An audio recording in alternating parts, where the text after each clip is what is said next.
Bonsoir, soyez les bienvenus dans 28 minutes. Et bonsoir, jeune bambin. Bonsoir Elisabeth. L'actualité, c'est une nouvelle vague de chaleur qui s'apprête à terrasser la France après celle de fin mai. Des températures qui vont monter jusqu'à 40 degrés dimanche prochain.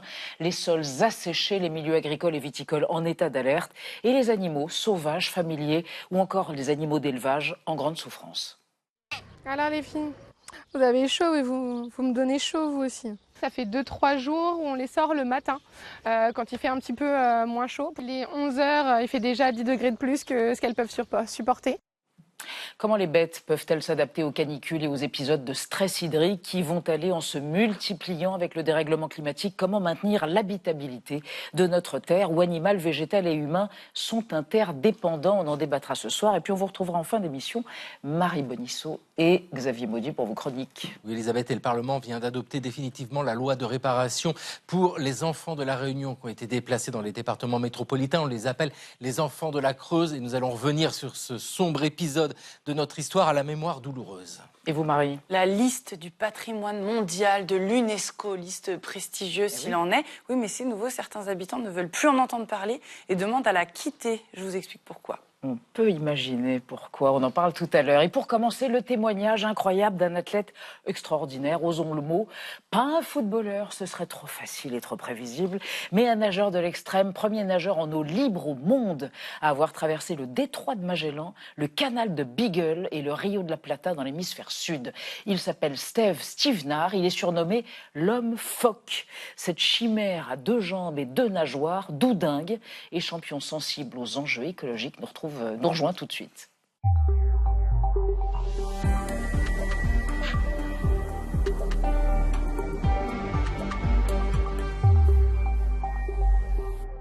Bonsoir, Steve Stevenard. Bonsoir. J'espère que je prononce bien votre nom de famille. Parfait. C'est parfait. Je vous présente Anna Ndiaye et Benjamin Sportouche. Soyez le bienvenu. Vous êtes extrêmement bronzé. D'où revenez-vous? Quel est le dernier endroit où vous avez fait de la nage en eau libre? Aux Philippines. Aux Philippines. Et la nage en eau libre, pour ceux qui ne connaissent que la natation olympique, par exemple? Alors, c'est la nage naturelle dans la mer, dans les lacs, les rivières. Et les océans. Vous êtes un champion, vous avez fait des choses extraordinaires dans tous les coins du globe. On va en parler dans un instant, après votre portrait réalisé par Gaël Legras. Steve Stevenard, depuis 2017, vous multipliez les exploits à la nage sur des distances impressionnantes et dans des eaux fraîches, parfois même glaciales. Comment parvenir à un tel niveau de compétitivité et de force mentale?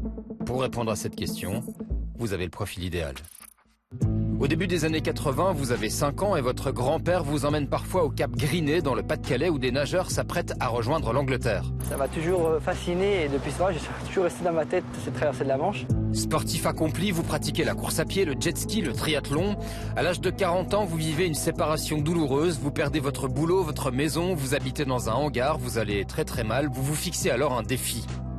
Je te dis, soit tu réussis cette double traversée de la Manche et tu vas rebondir. Je veux dire, j'en parle, mais si je vous parle là, c'est grâce à ça. Hein.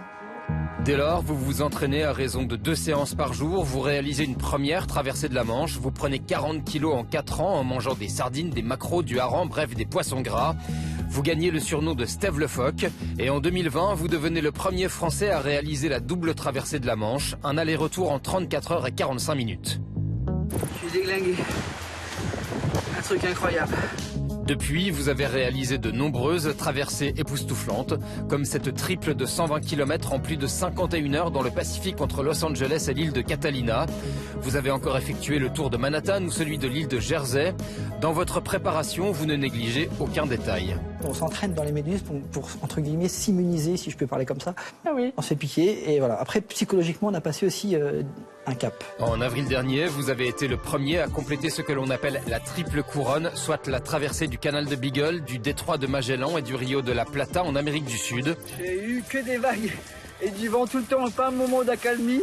En 2021, vous déclariez « J'ai vraiment dû être un phoque dans une vie antérieure ». Alors, ça, on va y revenir dans un instant à la dimension animale. Mais si je comprends bien, vous nagez pour ne pas couler. En fait, c'est ça qui vous est arrivé en 2017. Oui. Littéralement, quoi. Complètement. Métaphoriquement, littéralement. Complètement. Ouais. Malheureusement, tout le monde a un petit peu un morceau de mon histoire. Une Ouais. séparation douloureuse, la perte d'un emploi, d'une maison. Et ça va vite, la descente est très vite. Ouais. Et donc, on se pose des questions profondes. Et instinctivement, vous vous êtes mis à l'eau. C'était un rêve d'enfance. Et il y a un appel aussi ce jour-là de la mer. Ouais. Et écoutez cette petite voix intérieure. Et elle a changé ma vie cette journée. Alors, on vous surnomme Steve le phoque. Or, le phoque a des prédateurs, si je ne m'abuse, l'orque, le phoque léopard, certains requins. Comment faites-vous? Est-ce qu'il vous est déjà arrivé, en tant qu'humain, évidemment, on arrête de dire des bêtises, d'être confronté, lors de vos nages, lors de vos traversées, lors de vos contours d'île, à des prédateurs animaux? Oui, complètement. Ah ouais? Parce qu'on redevient une proie en pleine nuit. J'ai rien à faire en pleine nuit. Donc, des requins qui viennent près de nous. Ouais. Bon, il y a les méduses, ça c'est une chose, mais c'est assez virulent aussi, les piqûres de méduses selon les espèces. Ouais. Ça accélère le rythme cardiaque selon les toxines. Donc oui, je suis confronté à ces éléments parce que je ne suis pas chez moi, je suis un invité. Donc il y a beaucoup d'humilité à avoir aussi.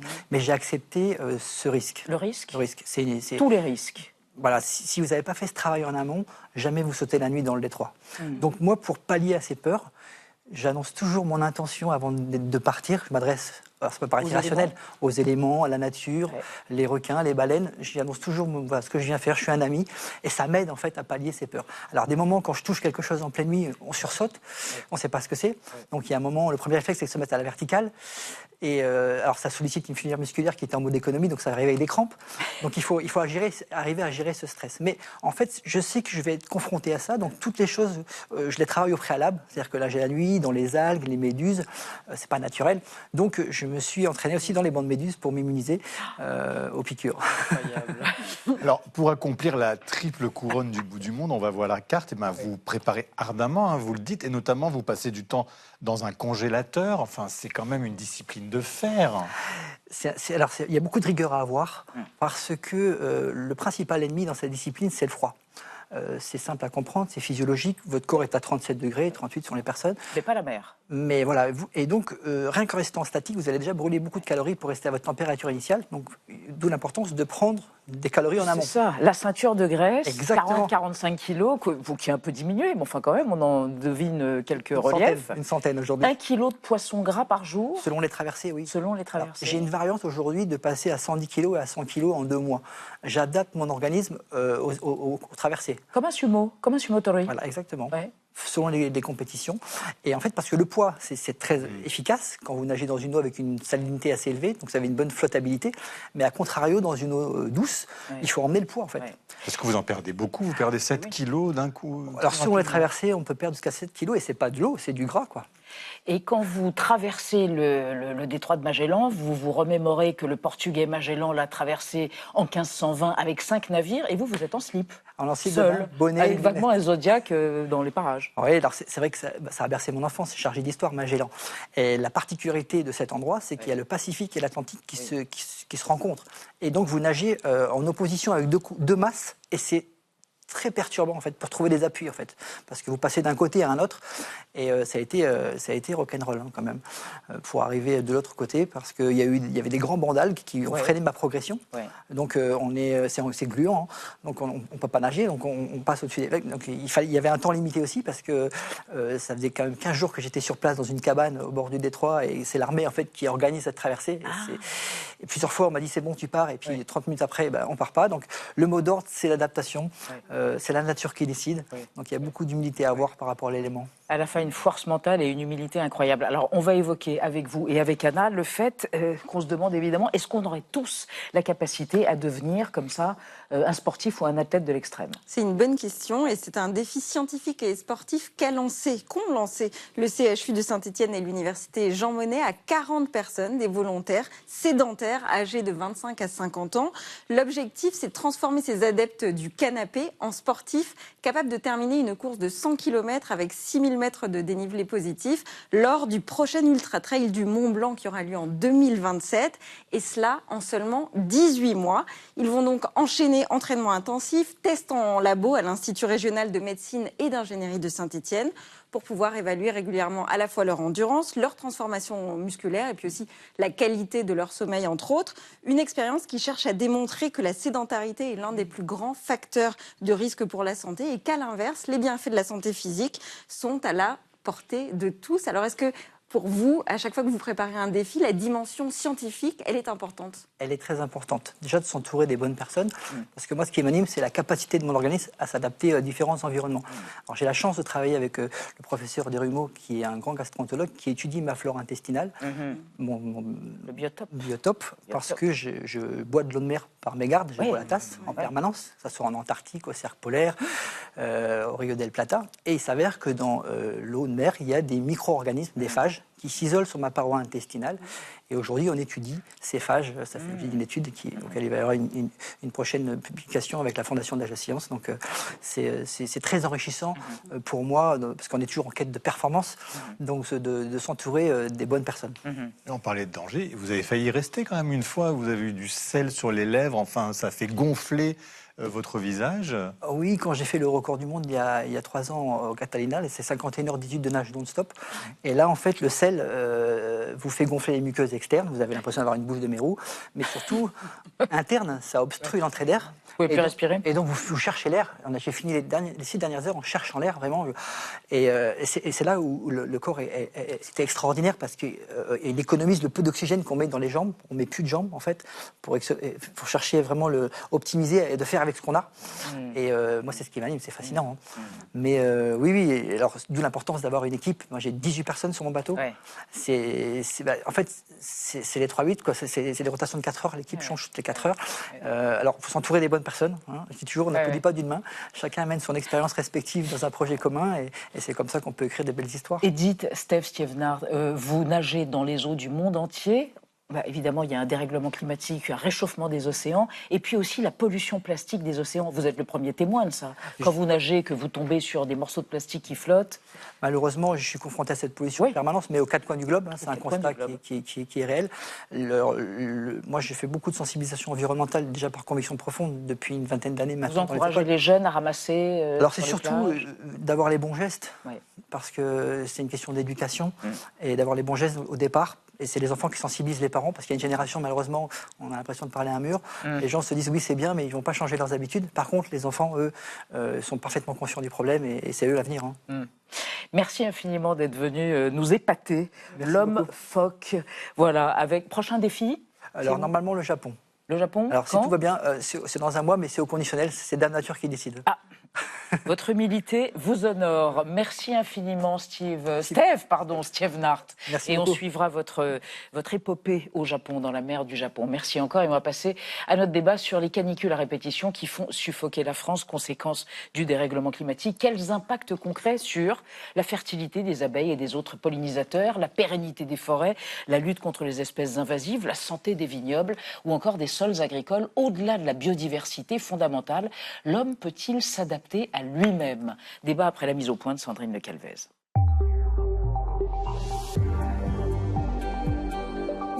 Il n'y a pas que les humains nichés sous les toits qui souffrent de la canicule, nos animaux aussi. Quand le goudron surchauffe en ville sous les pattes de notre chien et que nos habitations deviennent des étuves, même pour le chat, d'ordinaire collé au radiateur. Les vagues de chaleur qui se succèdent mettent les organismes à rude épreuve, notamment dans les élevages comme ici dans les Hauts-de-France. Alors les filles, vous avez chaud et vous me donnez chaud vous aussi.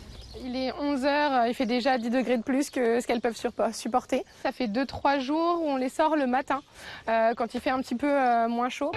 Les répercussions de la chaleur sont multiples. Production de lait en baisse, risque de mortalité élevé dans les bâtiments agricoles, nidification perturbée chez les martinets et les hirondelles ou encore des ruches désertées. Depuis plusieurs années, les épisodes de sécheresse ont des conséquences dramatiques sur les abeilles qui ne trouvent plus suffisamment de quoi butiner. On apporte de la nourriture vitaminée pour pouvoir compenser le manque. Le monde animal subit de plein fouet le dérèglement climatique qui affecte le monde végétal. Cet arbre qui est un chêne est complètement sec. Dans la forêt de Fontainebleau, malgré la fraîcheur des sous-bois, les effets des canicules à répétition sont visibles, notamment sur la population de hêtres sensibles aux épisodes de chaleur prolongée.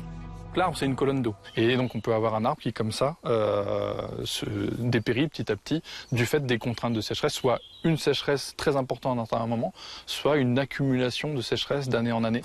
Alors, sur Terre comme en mer, les assauts climatiques vont-ils modifier en profondeur les écosystèmes et la biodiversité?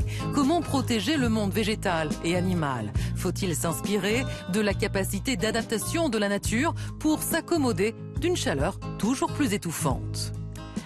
Nos trois invités pour ce débat, Gilles Boeuf, bonsoir. Bonsoir. Biologiste, ancien président du Muséum national d'histoire naturelle de Paris, conseiller scientifique de la COP21 à Paris, c'était en 2015. Et le Collège de France réédite votre leçon inaugurale de 2013 intitulée « La biodiversité de l'océan à la cité ». Selon vous, tous les êtres vivants du micro-organisme à l'humain, en passant par les animaux, sont composés d'eau liquide. Et quand il fait plus chaud, eh bien, vous soulignez qu'elle s'évapore plus vite. Ces pics de chaleur posent un vrai problème aux êtres vivants. À côté de vous, Julien Perrault, bonsoir, fondateur de la revue La Salamandre, le média du vivant. Tous les 2 mois, il paraît, et il y a également des numéros pour les petits et pour les adolescents, pour les sensibiliser. Dernier numéro spécialisé, en tout cas consacré aux tiques. Il est paru ce mois-ci, selon vous. Ces épisodes de canicule à répétition sont une catastrophe pour la biodiversité. Il y a en effet des espèces gagnantes, méditerranéennes notamment, qui colonisent le nord de la France, mais la majorité des espèces sont perdantes. On y reviendra bien sûr. Et à côté de vous, Tatiana Giraud, bonsoir, écologue, membre de l'Académie des sciences. Vous avez publié en début d'année La biodiversité en infographie, l'urgence de vivant, comprendre pour agir. Et vous considérez qu'aux périodes chaudes, les plantes ont tendance à bloquer leur croissance. Dès lors, il n'y a plus de jeunes pousses. Donc les jeunes mammifères herbivores, par exemple, qui en ont besoin, n'en ont plus. Et tout le cycle de la biodiversité est rompu, voire décalé, ou les deux. Et on démarre... Benjamin, avec le guide pratique du jour. Oui, il concerne le bien-être des animaux de compagnie. Plus de 26 millions de chats et de chiens en France qui souffrent aussi de la chaleur, d'où ce guide de conseils à l'attention de leur maître, des conseils pratiques de bon sens, mais qu'on peut facilement oublier, comme leur donner accès à de l'eau et de l'ombre, et de ne pas les enfermer dans des voitures pendant des courses, par exemple, ce qui arrive trop souvent encore aujourd'hui. Tatiana Giraud, c'est une autre similitude avec nous, les animaux souffrent de la chaleur. Oui, donc évidemment, les hautes températures font souffrir tous les organismes, mais quelque part, le pire, c'est pas tellement ça, ça va être effectivement la désynchronisation entre les différents cycles des différentes plantes et animaux. C'est-à-dire qu'une mésange, par exemple, elle va pouvoir peut-être supporter l'épisode de canicule, mais si les insectes dont elle a besoin pour nourrir ses petits ont émergé plus tôt parce qu'il faisait plus chaud, au moment où ces petits vont avoir besoin de chenilles, etc., mais il n'y aura plus de chenilles. Donc, pareil, si les arbres vont moins faire des jeunes pousses, ils vont bloquer leur croissance pour préserver leurs réserves, pour ne pas perdre trop d'eau, les mammifères, au moment où ils ont besoin que leurs petits broutent des jeunes pousses, il n'y en aura plus. Ou pareil, les plantes vont arrêter de faire des graines pour sauver leurs réserves parce qu'il fait trop chaud, elles sont en stress hydrique, elles ne pourront pas se reproduire. Et puis, il n'y aura pas les graines pour les petits mammifères qui se nourrissent des graines.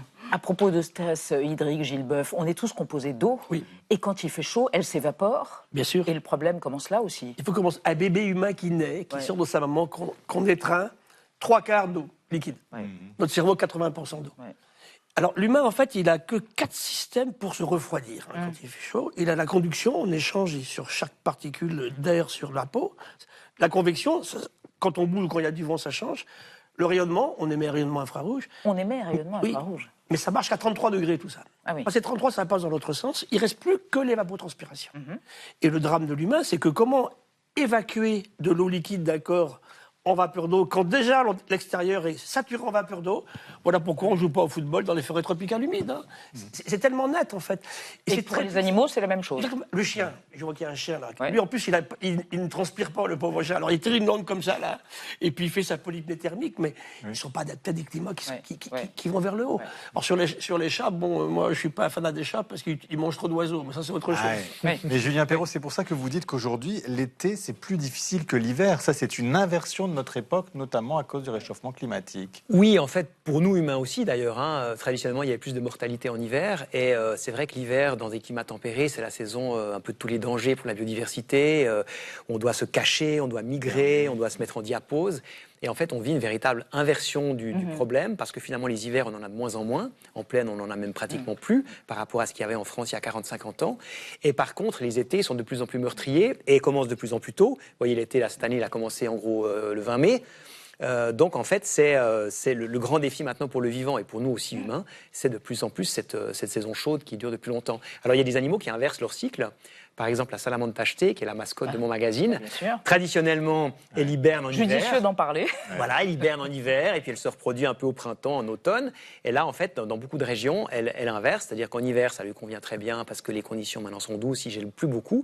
Et par contre, l'été, alors elle s'enterre, elle se terre et elle essaye de survivre. Voilà, mais un des problèmes, justement, pour la salamandre tachetée et pour plein d'autres grenouilles, crapauds, batraciens, c'est aussi qu'ils sont attaqués par un champignon pathogène qui se répand à une vitesse effroyable sur le globe et qui va encore plus les fragiliser quand il fait plus chaud, parce qu'ils sont leur organisme arrive moins à lutter contre le champignon pathogène, et donc ça va être encore plus dramatique et menacer davantage. Et du coup, les amphibiens font partie de ce qu'on appelle les espèces perdantes, c'est ça, par rapport à ce stress hydrique, oui, alors, cette chaleur. D'une part par rapport aux pathogènes et puis d'autre part par rapport à la question de l'eau, c'est-à-dire que tous les écosystèmes aquatiques en fait sont en première ligne. Alors on parle des océans, mais en fait c'est aussi la mare à côté de chez vous, c'est aussi la rivière, c'est aussi le ruisseau, qui sont tous des lieux en fait en plus qui tempèrent l'atmosphère pour nous, qui jouent un rôle très important et qui dysfonctionnent complètement et voilà, ça provoque des massacres. Ce qui est terrible, c'est que non seulement il fait trop chaud, mais il fait trop chaud trop tôt.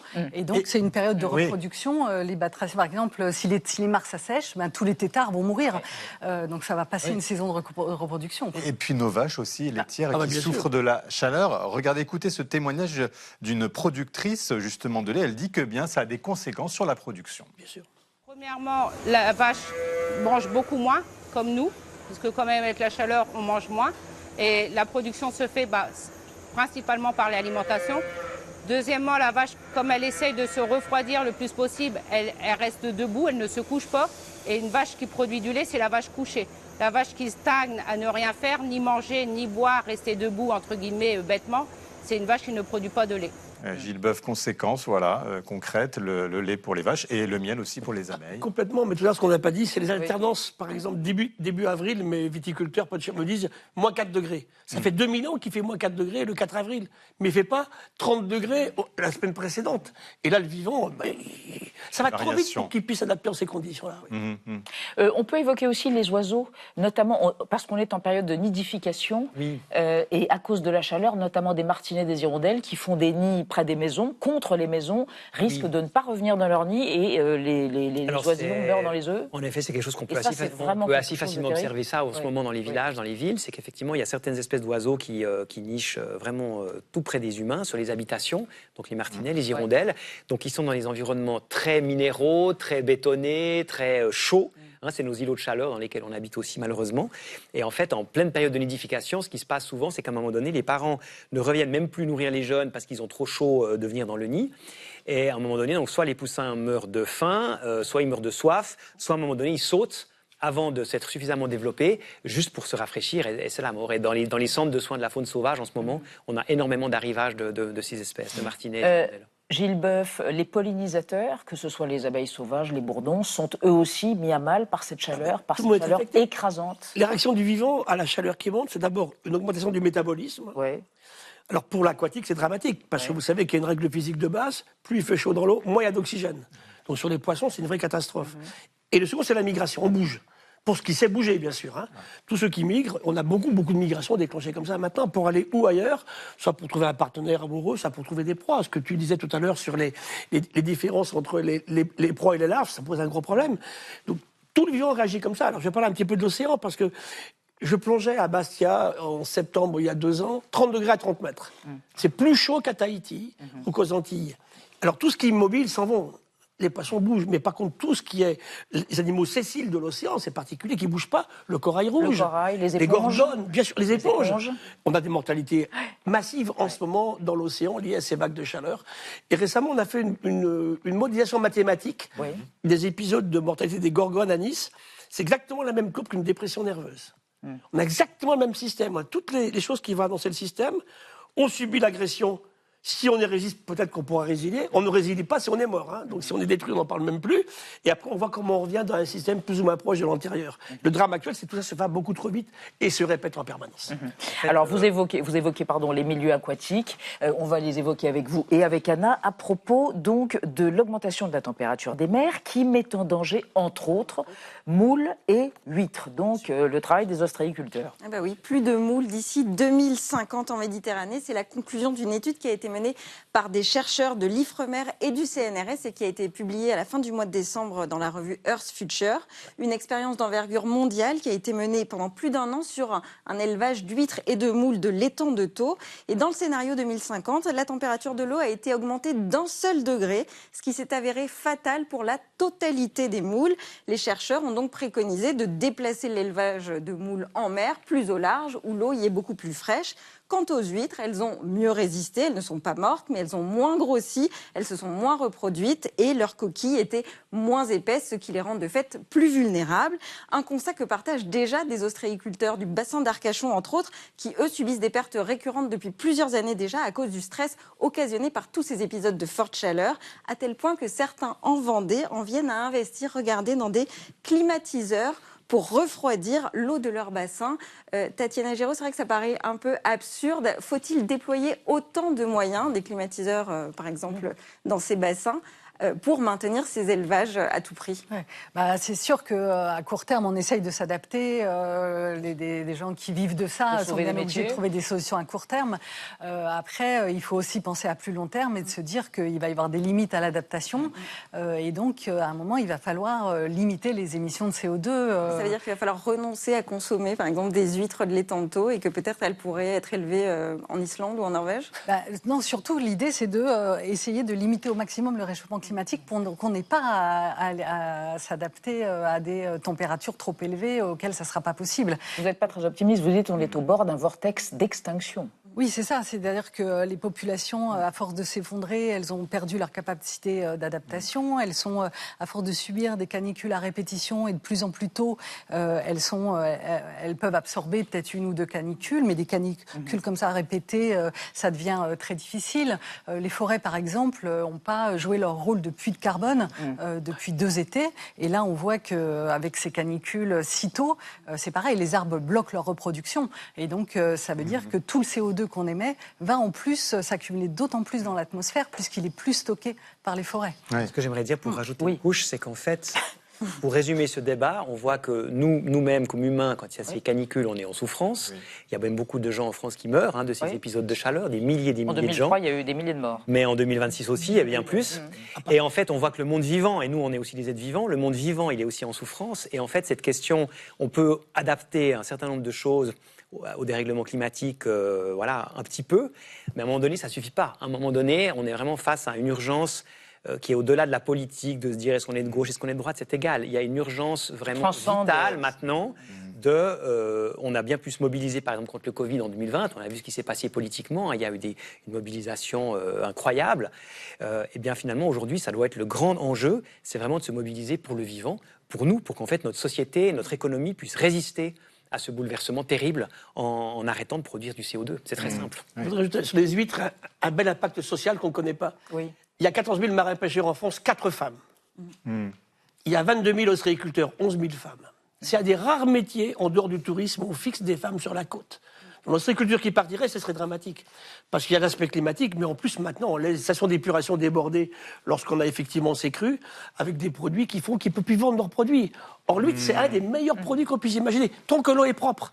Mais comme tout est lié, en fait, en écologie. Quoi. Et donc, ça veut dire qu'il faut forcément il faut tout faire pour qu'on continue à avoir des huîtres, selon vous? Oui, bien sûr. Moi, je pense que ce sont les meilleures sentinelles sur l'environnement français. Nous, en Nouvelle-Aquitaine, on a tous les grands bassins de production.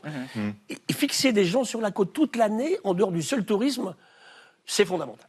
Et puis de manière... Je pense qu'il ne faut pas se résigner, se dire de toute façon la température va augmenter, on va essayer de s'adapter au maximum.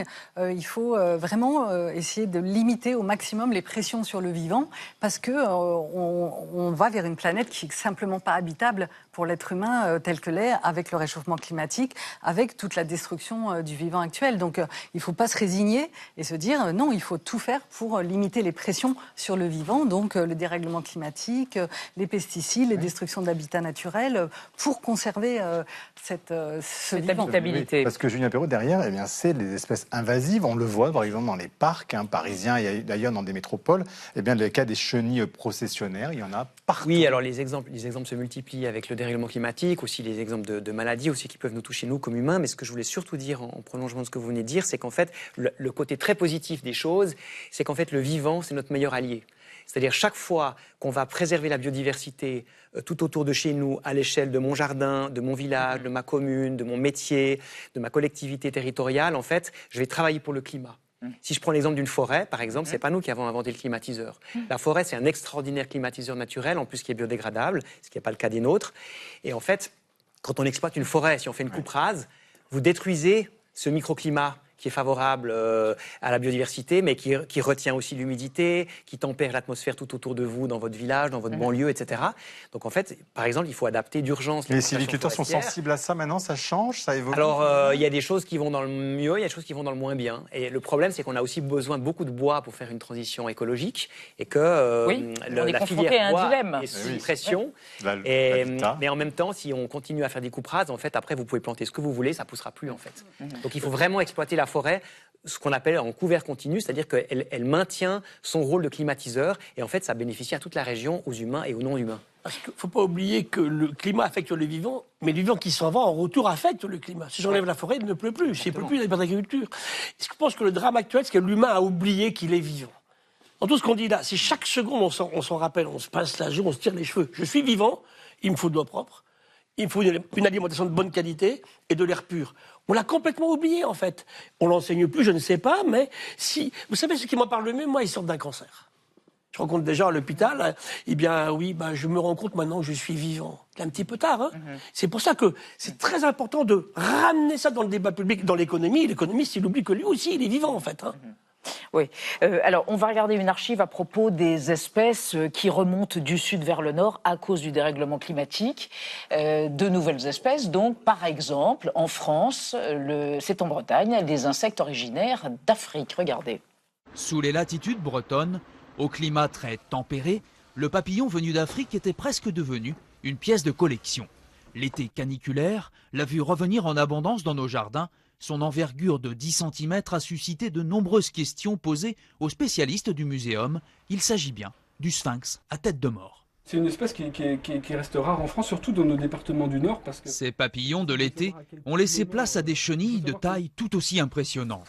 Des promeneurs, curieux de nature, en signalent encore la présence ces derniers jours. L'automne très doux va peut-être permettre l'acclimatation de l'insecte africain. Tatiana Giraud, et ça c'était il y a 20 ans, donc ça s'aggrave, il y a de nouvelles espèces qui apparaissent et d'autres qui disparaissent. Oui, donc effectivement, il y a des perdants et des gagnants dans le dérèglement climatique. Et malheureusement, les gagnants, c'est des pathogènes, des ravageurs de culture, le scolide, par exemple, un insecte qui va attaquer les arbres, plein de champignons pathogènes, donc on parlait, qui attaquent les salamandres, les crapauds, mais aussi qui déciment des arbres. Par exemple, il y a la calrose du frêne, une nouvelle maladie envahissante qui arrive en Europe et qui décime tous les frênes.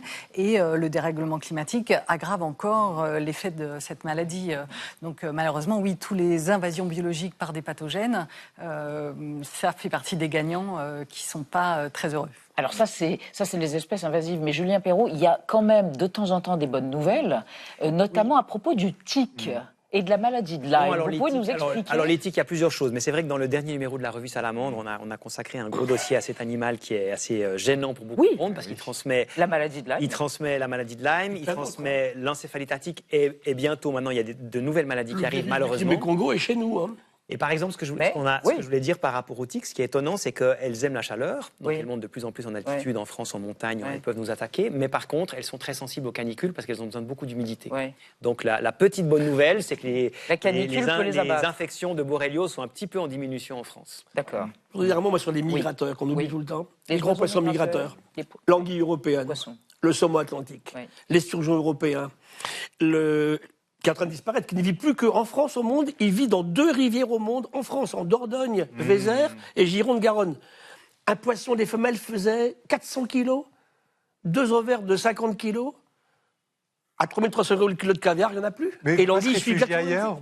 Vous disiez qu'il y avait des espèces qui se réfugient ailleurs, justement. Oui, mais pas celles-là, parce qu'elles sont inféodales aux cours d'eau à nous. Pour le saumon aussi. La lamproie marine disparaît en ce moment, les deux aloses.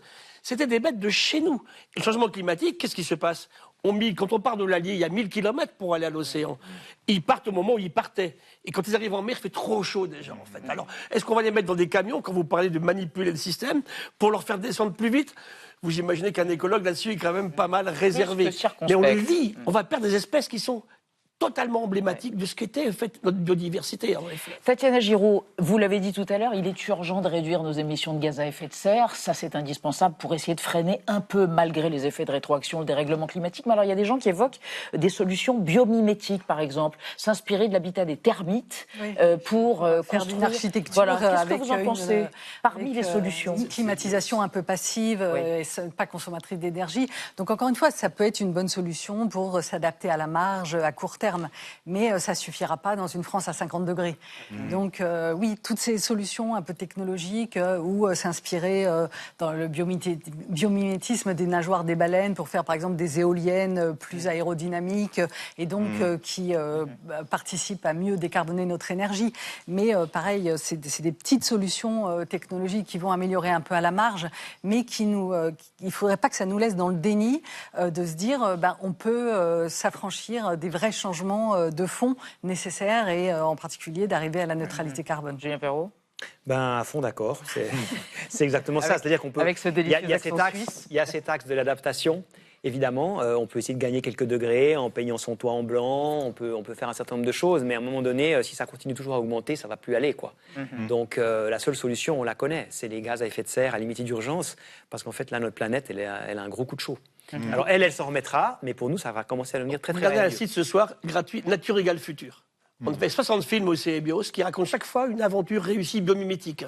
Mais c'est ahurissant de beauté et d'émerveillement. On oublie de dire qu'il faut s'émerveiller de ce vivant. Donc c'est une solution alors? Alors c'en est une, je préfère 1000 fois à ceux aux fous qui veulent mettre des particules dans l'atmosphère. La géo-ingénierie, c'est monstrueux ça en fait, parce qu'on va déclencher des choses qu'on ne pourra jamais régler. Donc le vivant est une fabuleuse système d'inspiration dont nous sommes dépendants. Mais nous sommes tous interdépendants. Un humain, c'est plus de bactéries que de cellules humaines. Admettons-le. Une bonne fois pour Même 10 fois plus. Même 10 fois plus. Moi, maintenant, on a revu un petit peu à la baisse. Mais peu importe, hein, une bouche, un vagin, c'est rempli de trucs.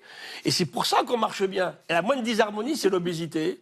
Très bien. Non, mais là, on s'égare. Gilles Boeuf, là, on s'égare. Non, mais pas du tout. Bon, en un mot commençant, sobriété et faisons tout pour maintenir l'habitabilité de la planète. On a bien compris votre message à tous les trois. Et l'assurabilité. Voilà, on y reviendra une prochaine fois. Chouette. Merci. C'est pas punitif. Oui. Merci encore et merveilleux. Merci d'avoir débattu ici ce soir. On va rester dans l'actualité vue par Xavier Mauduit et Marie Bonisseau.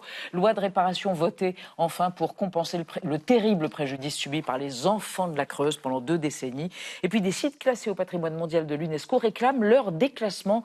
Vous devez déjà avoir une idée de la raison pour laquelle ils le réclament. Mais d'abord, le mot vedette du jour, film d'horreur. Ils ont de plus en plus la cote. C'est entendu. Découvrons le trailer d'un nouveau film d'horreur. 5 films d'horreur qui ne font pas peur. Voir un film d'horreur. Qu'est-ce que ça veut dire? Exactement ce que ça dit. Merci de m'en dire un peu plus. Entendu. La vie secrète des mauvedettes. Film d'horreur, du vieil anglais Filmen membrane et du latin horror, frisson d'effroi, désigne un genre cinématographique destiné à éprouver des joies un brin maso, répulsion, angoisse, frayeur. Aujourd'hui sort en France The Backrooms, numéro 1 au box-office américain et symbole du renouveau du film d'horreur.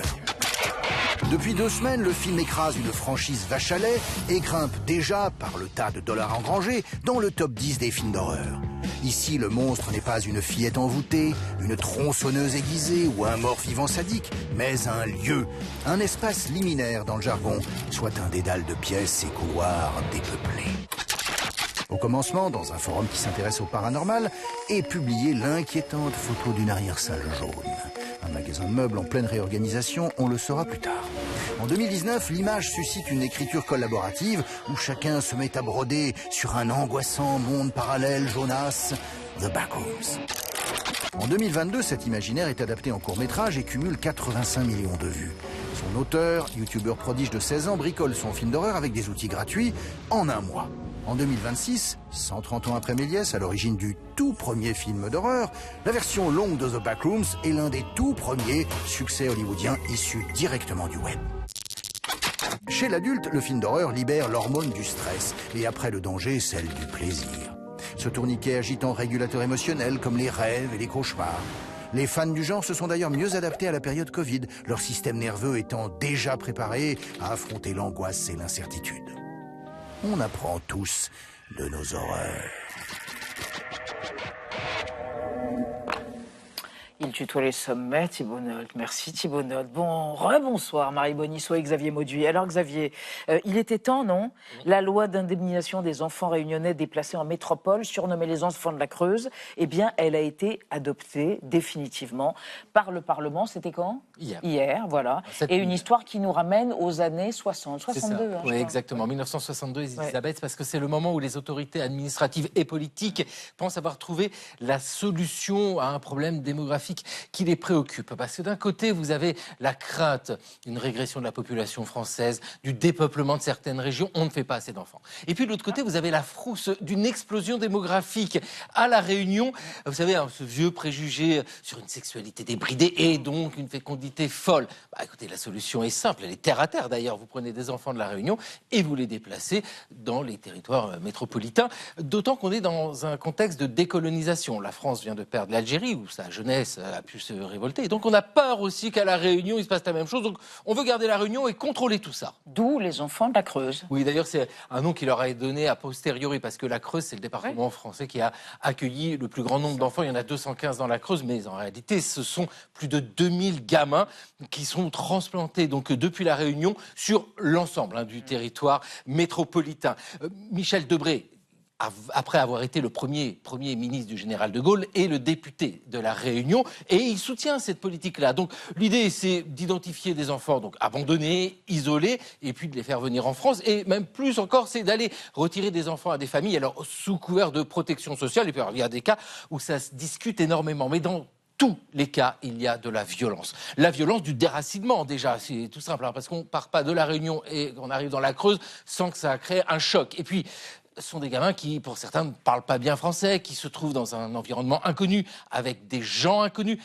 Vous avez des adolescents aussi qui sont placés en apprentissage, souvent dans des fermes. Alors là, c'est une main-d'œuvre facile, aucune échappatoire et de la violence. Évidemment, cette violence est là, c'est ce paradoxe, la protection de l'enfance qui place l'enfant dans des situations de violence. Ces pratiques-là durent pendant plus de 20 ans. C'est en 1984 que le président Mitterrand dit « il faut que ça cesse » et une commission nationale d'information et de recherche historique est créée en 2016. D'ailleurs, la question du vocabulaire à utiliser, déplacement, transfert, déportation, aussi transplantation, pour ce qui s'apparente à un scandale d'État, à des pratiques qui ressemblent à un vestige colonial, bien sûr, qui méritent évidemment réparation. Absolument, c'est dit et ça a donc été voté. Merci hier, merci Xavier. Marie, des sites demandent à être retirés d'une liste incroyablement prestigieuse, la liste du patrimoine mondial de l'UNESCO. Ouais, c'est deux communautés qui n'ont rien à voir, mais qui toutes les deux demandent à disparaître de cette prestigieuse liste de 1248 lieux ayant, je cite l'UNESCO, une importance culturelle ou naturelle exceptionnelle pour l'humanité. Alors, la première, c'est dans les montagnes slovaques, un pittoresque hameau médiéval Vokoliniec, qui abrite très peu d'habitants et encore moins de voyelles, et qui n'en peut plus des 100 000 visiteurs qui viennent tous les ans. Par comparaison, il n'y a que 20 résidents permanents à l'année.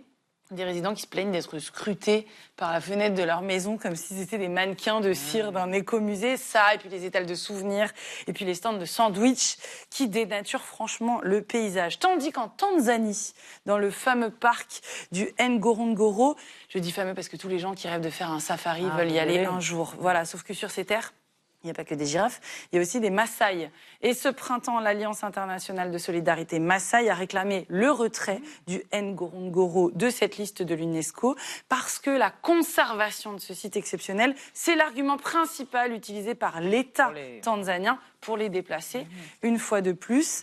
et restreindre leur zone de pâturage. Les Maasai, eux, ils disent que le maintien de ce site doit être subordonné au respect des droits humains. C'est ça, en fait, que racontent ces deux cas. C'est la tension croissante entre la préservation d'un lieu et les intérêts des humains qui habitent ce même lieu, même si, d'après la BBC, qui consacre un article très intéressant à ces protestations en cours, l'UNESCO n'est en fait peut-être pas le premier facteur de déstabilisation de ses habitants. Depuis l'émergence, il y a quelques années, des réseaux sociaux, TikTok, Instagram, et ben en fait, les gens, ce qui les pousse à aller visiter un lieu, c'est ce que les autres gens ont visité, parce qu'ils voient les images. Donc, on se réfère en fait aujourd'hui beaucoup moins aux guides et aux circuits officiels et au classement de l'UNESCO. Et puis, autre argument, quand l'UNESCO, c'est arrivé très rarement, mais quand l'UNESCO retire un site de sa liste, eh ben, on a constaté que ça ne faisait pas forcément fuir les touristes. Liverpool, Dresde, en Allemagne, sont deux villes qui ont perdu leur classement parce que considérées comme trop modernisées, trop réaménagées par l'UNESCO. Et ben, on a vu que les visiteurs n'ont pas du tout disparu, au contraire. Voilà, donc c'est un phénomène complexe. Peut-être que justement, conclut la BBC, ce serait à l'UNESCO désormais de protéger contre le surtourisme, alors que historiquement, cette question de la fréquentation, c'était pas un sujet pour eux. Mais les temps ont changé, donc il faut y réfléchir. En tout cas, d'après la BBC, nos Maasai et nos Slovaques pas contents ne sont pas au programme de la prochaine session de l'UNESCO, mais au moins ils ont fait parler d'eux. La preuve, j'ai parlé. Bah, la preuve, vous en avez parlé pendant 2 minutes et avec brio. Merci Marie et merci à tous. On se retrouve demain à 20h05. Tchuss.